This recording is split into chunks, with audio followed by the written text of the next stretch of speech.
My mind goes blank when I speak in English. Words don't come to my mind when I speak in English. I am always freezed when I have to speak in English.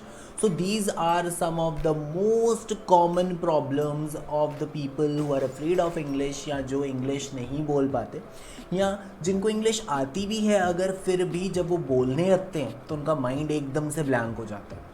Words ही समझ में नहीं आते कि क्या बोलें और एकदम से बॉडी फ्रीज हो जाती है, चाहे वो पब्लिक स्पीकिंग हो, चाहे कोई इंटरव्यू हो, चाहे क्लास में टीचर के सामने बोलना हो.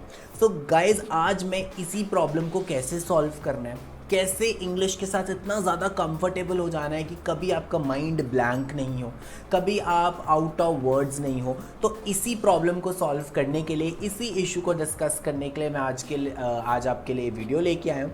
सो welcome back to my channel easy learning with Himal. So I am going to share some tips how to overcome this fear that your mind is going blank when you are speaking English. Words are not coming to your mind when you are speaking English.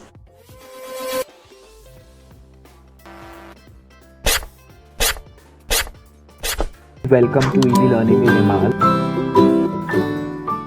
सो पहली tip जो मैं आपके साथ discuss करने वाला हूँ कि आपको सबसे पहले ये जो हेजिटेशन है न्यू वर्ड सीखने की, इसको हटाना पड़ेगा. वाई जनरली क्या होता है कि जब भी हम कोई नया वर्ड देखते हैं, I am not talking about very difficult words, very fancy words, but अगर हम कोई सिंपल वर्ड भी देखते हैं, कोई सिंपल वर्ड भी अगर हमें पता होता है या हम लिटरेचर का चैप्टर पढ़ रहे हैं और हम एक नया वर्ड सीखते हैं, हम उस वर्ड को सीख तो लेते हैं बट हम उसको इम्प्लीमेंट नहीं करते अपने डे टू डे लाइफ में. तो जब तक आप उस वर्ड को अपने डे टू डे लाइफ में इम्प्लीमेंट नहीं करोगे तो आपकी वोकैबुलरी इंक्रीज़ नहीं होगी, और जब वोकैबुलरी इंक्रीज़ नहीं होगी तो फिर आपके पास वर्ड्स बचेंगे ही नहीं बोलने के लिए.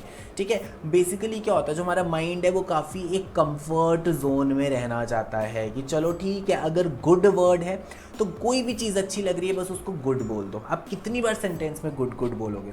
यू नो कि आप गुड की जगह मार्वलस भी बोल सकते हो, आप ब्रेथ टेकिंग भी बोल सकते हो, आप क्लासी भी बोल सकते हो, ठीक है, आप वैल्यूएबल भी बोल सकते हो, बट स्टिल क्या होता है, हम हर जगह बस गुड गुड गुड हम यूज़ करते रहते हैं. और उसकी वजह से क्या होता है कि जब हमारे पास वर्ड्स नहीं होते तो हमारा कॉन्फिडेंस लेवल काफ़ी डाउन हो जाता है.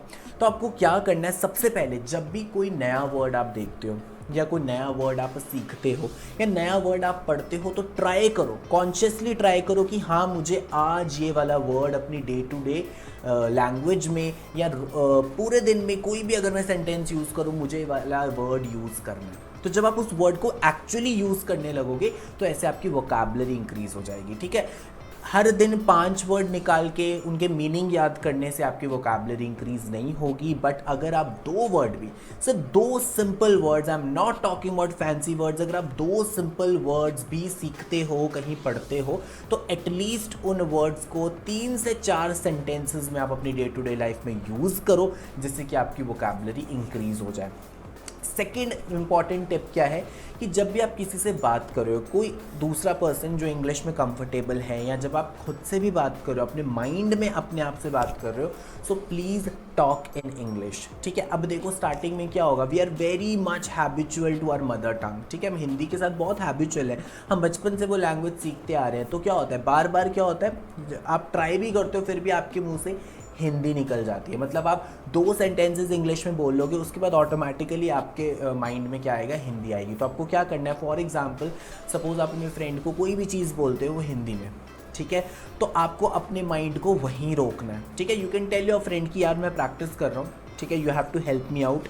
अगर कोई नहीं है, आप अपने आप से जब बात करते हो, खुद कोई चीज़ सोच रहे हो, ठीक है, तो उस केस में भी आप क्या कर सकते हो, अपने माइंड को उसी वक्त रोको.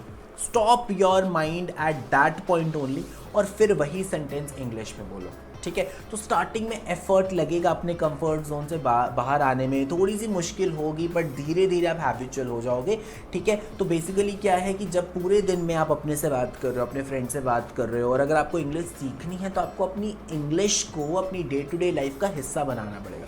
जब तक वो आपकी डे टू डे लाइफ का हिस्सा नहीं बनेगी, इंग्लिश आपको एक प्रॉब्लम हमेशा रहेगी. तो क्या करना है, व्हेनेवर टॉकिंग टू योरसेल्फ और टू योर फ्रेंड, अपने आप को रोको. हिंदी में सेंटेंस बोला, अपने आप को रोको और फिर वही सेम सेंटेंस इंग्लिश में बोलो. ऐसे आप अपने आप को बार बार करोगे ना, तो ऑटोमेटिकली फिर आप इंग्लिश का यूज़ ज़्यादा करने लगोगे अपनी डे टू डे लाइफ में.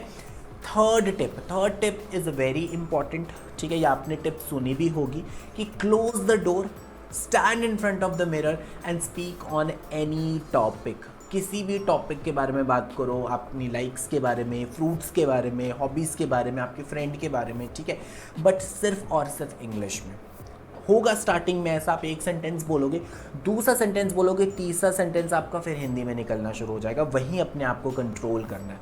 अगर आपको लग रहा है कि अब मैं हिंदी बोल दूंगा तो पॉज ले लो। 2 सेंटेंस इंग्लिश में बोले, आगे नहीं समझ आ रहा, मुंह से हिंदी निकल रही है, पॉज लो, प्रोसेस करो एक अगला सेंटेंस इंग्लिश में और फिर वो थर्ड सेंटेंस इंग्लिश में बोलो।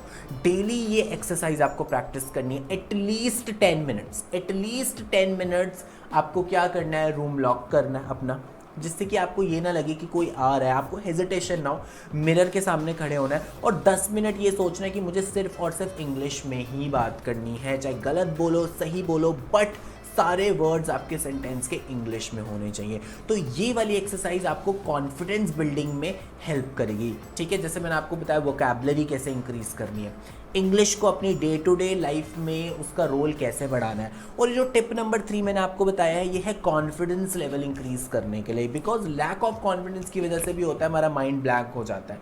अगली टिप जो मैं आपको बताने वाला हूँ दैट इज़ वेरी यूजफुल, काफ़ी यूज़फुल है, ये साइंटिफिकली प्रूवन ट्रिक भी है, काफ़ी लोगों ने उसको फॉलो भी किया है कि आपको क्या करना है, पुट योर हेडफोन्स ऑन, ठीक है, अपने हेडफोन्स ऑन करो और बहुत ही ज़्यादा लाउड म्यूज़िक लगा दो। इतना लाउड म्यूज़िक आपको लगाना है, मतलब ऐसा भी नहीं है कि आपके ईयर्स पेन होने लग जाए, लाउड म्यूज़िक लगाना है कि जब आप कोई चीज़ बोलो आपको अपनी आवाज़ सुनाई ना दे। तो क्या होता है, हम basically we are very hesitant, ठीक है, हमें हेजिटेशन होती है इंग्लिश बोलने में। उस हेजिटेशन को कैसे आपको अवॉइड करना है कि आपने जब म्यूज़िक लगाया, सामने अपना कैमरा रखो और कैमरे में कोई भी चीज़ रिकॉर्ड करो इंग्लिश में। तो क्या होगा, जब आप बोल रहे होगे वो चीज़ इंग्लिश में, आप खुद को नहीं सुन रहे होगे तो आपको हेजिटेशन नहीं होगी, आपका कॉन्फिडेंस लो नहीं होगा। जब आपको पता आप अपने आप को नहीं सुन पा रहे हो, ठीक है, और आप इंग्लिश में बोल रहे हो, तो क्या होगा, आपका कॉन्फिडेंस बढ़ जाएगा, हेजिटेशन नहीं होगी और आप अच्छे से वो सेंटेंस बोल पाओगे। और फिर जब आप म्यूज़िक ऑफ करके वो चीज़ सुनोगे तो आपको काफ़ी डिफरेंस लगेगा कि जब आप अपने आवाज़ को सुन पा रहे हो और आप वही सेम सेंटेंस बोल रहे हो तो आप अटक सकते हो, ठीक है, आपके अंदर एक वो हेजिटेशन, एक डर रहेगा। बट जब आप अपने आप को नहीं सुन पा रहे, when you are not able to listen yourself, और वही सेम सेंटेंस अगर आप बोलोगे तो देखना आपके सेंटेंस में कितनी ज़्यादा इंप्रूवमेंट होगी। तो ये वाला मेथड भी आपको ज़रूर अपनाना है।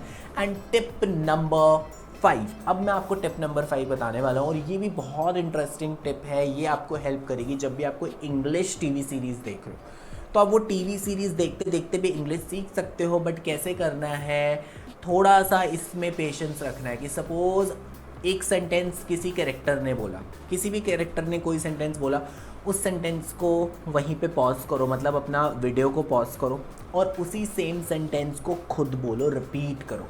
रिपीट कैसे करना है, सबटाइटल्स पढ़ के। कैरेक्टर है कोई टीवी सीरीज़ का, उसने कोई सेंटेंस बोला, ठीक है, उस सबटाइटल पे भी वो सेंटेंस दिख रहा है, आपको क्या करना है, वहीं पे वीडियो रोकनी है अपनी और वही सेम सेंटेंस सबटाइटल पढ़ के बोलना है। और थोड़ा सा ट्राई करो कि वो एक्सप्रेशन, वो एक्सेंट उसी कैरेक्टर की तरह आ जाए, जिससे कि आप और अच्छे से उस सेंटेंस को बोल पाओ। टिप नंबर 6, आपको अपनी इंग्लिश लैंग्वेज में फैंसी वर्ड ज़्यादा यूज़ नहीं करने हैं, काफ़ी डिफ़िकल्ट वर्ड्स यूज़ नहीं करने हैं। आपको अपनी वोकैबुलरी बढ़ानी है, गुड, ठीक है, आपको डिफरेंट वर्ड्स यूज़ करने हैं, करो, बट ऐसे वर्ड्स यूज़ मत करो जो आप सेंटेंस में ज़्यादा यूज़ ही ना कर पाओ, 1-2 बार यूज़ कर लिया उसके बाद भूल ही गए हैं। तो इसीलिए अपनी इंग्लिश को थोड़ा सा सिंपल रखो, ठीक है। इनिशियल स्टेज पे अगर आप बहुत फैंसी वर्ड्स यूज़ करने लगोगे तो आपकी जो फ्लुएंसी है इंग्लिश में वो नहीं आएगी। And last tip that is very important, ये सिर्फ इसी टॉपिक के लिए नहीं है, किसी भी चीज़ को अगर आप सीखना चाहते हो, that is a practice. Practice makes a man perfect. जितना ज़्यादा प्रैक्टिस करोगे इन सारी टिप्स को, इंग्लिश को जितना ज़्यादा प्रैक्टिस करोगे उतना ही ज़्यादा आपका कमांड इंग्लिश लैंग्वेज में हो जाएगा। So that was all about today's video and I hope guys आपको टिप्स पसंद आई होंगी। सो अगर आपको टिप्स अच्छी लगी तो जल्दी से वीडियो को लाइक कर दो और कोई भी डाउट है तो कमेंट सेक्शन में लिख दो। एंड गाइज अगर वीडियो अच्छी लगी है तो वीडियो को शेयर भी ज़रूर करना और इन टिप्स को भी ज़रूर फॉलो करना, ये आपके लिए बहुत बेनिफिशियल रहने वाली है। And please subscribe my channel Easy Learning with Himal and press that bell icon too so that you can get regular updates of my videos. Thank you guys. Have a nice day.